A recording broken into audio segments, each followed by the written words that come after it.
Hindi na kayo dapat magpabudol. Natatakot na po siya, kinakabahan na po silang lahat ngayon. Nagtatago na lang sila sa survey. Dalawa lang daw po ang mananalo o maring tatlo sa PDP laban. Hindi po totoo yan. Nagtatago sila ron, kinakabahan sila. Pinipilit nilang ibaba kami lahat sa survey. Naniniwala ba kayo sa survey? Huwag kayong pabubudol. Ito, matindi to talaga. Matinding matindi. Abogado. Abogado din.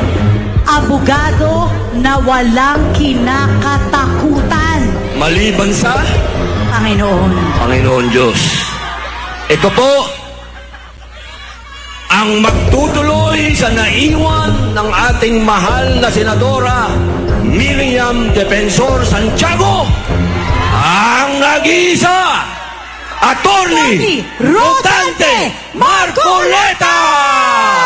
Ako si Sara Duterte. Iisa lang ang Rodante Marcoleta sa Senado. Hindi natitinag at laging nasa panig ng tama. Marcoleta, may prinsipyo, may integridad, may paninindigan. Kaya ngayong darating na halalan, iboto natin ang number 38 sa balota. Rodante Marcoleta sa Senado.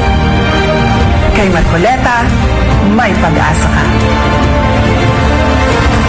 Rodante Marcoleta, nalalaban para sa bayan. Si Marcoleta ay walang minuurungan. Kapag binasa po ninyo ang dyaryo kaninang umaga, ang sinasabi po ay bumaba na raw po ang presyo ng mga bilihin. Naramdaman po ba ninyo? Naniniwala po ba kayo?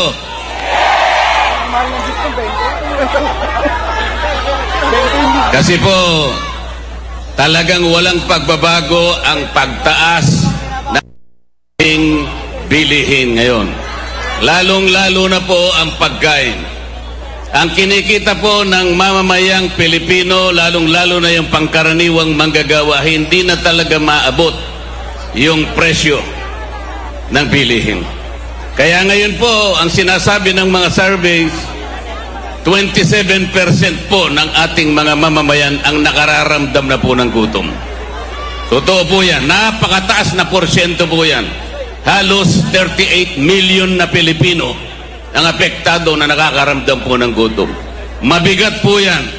Wala ni isa mang padre de pamilya ang papayag na makita ang kanyang pamilya na gustong kumain, ngunit wala siyang makain. Ngunit, ang ating pamahalaan ay parang hindi niya pinapansin ang problemang ito. Ang katotohanan po, wala silang ginagawa para sa ganun ay ma-resolve ba natin ang problemang ito. Ang ginagawa po nila ay binibigyan po kayo ng ayuda. Marami pong ayuda yan. May AX, may AKAP, may TUPAD, may MAIP, at kung ano-ano pa. Ang halaga po niyan ay halos kulang-kulang sa 2 bilyong piso. Ngunit, ang dapat na nabibigyan po dyan, hindi bababa sa bilang na 27 million na may hirap na Pilipino. Hindi po ganun ang nangyayari. Sino pa sa inyo ngayon, sa karamihan natin ngayon, ang nakatatanggap na regular ng ayuda? Sino po? Ang ayuda ngayon, ang pinakamabisang forma ng corruption.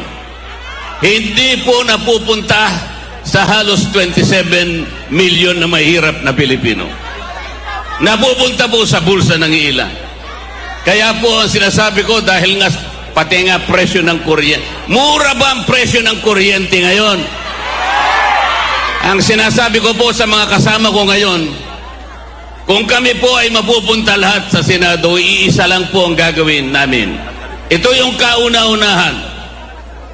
Ang sabi ko po sa kanila, at alam ko naman pumayag silang lahat, lahat po ng kumukonsumo na pamilya na 2,000 pababa, ililibre na po natin yon. Bakit po? Kapag ginawa natin yan, ang mabibiyayaan 27 million Pilipinos. Walang korupsyon sapagkat dire-diretsong pupunta sa inyo. Walang makakapagpasikat, walang magpapapogi. Akala mo sa kanila galing yung perang pinamimigay sa inyo. Hindi po totoo yun. Yun po ang gagawin natin. Madali po yun eh.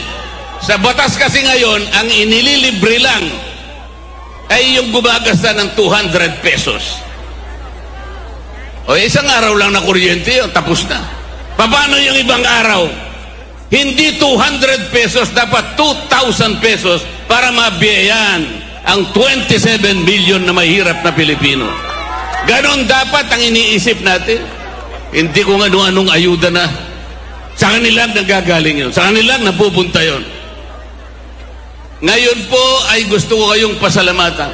Sa kahuli-huli ang pagkakataon na nagkatipo ng PDP laban. Hanggang ngayon, nandito pa po kayo. Hindi nyo kami iniwanan. Hindi kayo bumitaw. Ito po ang kailangan natin, ipagsigawan natin sa kanilang lahat. Hindi na kayo dapat magpabudol. Bakit? Yung konting ayuda ba na ibibigay sa inyo, masisilaw na kayo? Yun na ba ang katapat ng serbisyong hinahanap ng Pilipino?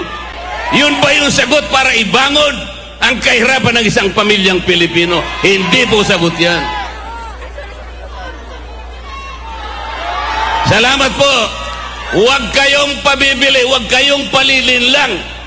Natatakot na po siya, kinakabahan na po silang lahat ngayon. Nagtatago na lang sila sa survey. Dalawa lang daw po ang mananalo o maring 3 sa PDP laban. Hindi po totoo yan.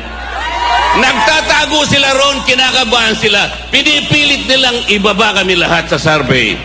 Naniniwala ba kayo sa survey? Huwag kayong pabubudol.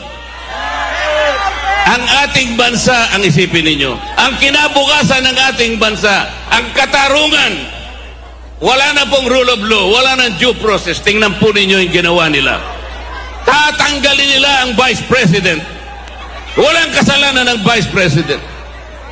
Hindi na nila pababalikin ang Pangulong Duterte kung sila lang ang masusunod. Papayag ba kayong lahat? Walang papayag niyan. Salamat po sa inyong lahat, sa inyong pagtangkilik. Salamat sa sambayan ng Pilipino na kumikilala sa katwiran, kumikilala sa katotohanan at katarungan. Dante Marcoleta, 38, kalibre 38. Pagbababarilin po natin ang mga problema ng ating bansa.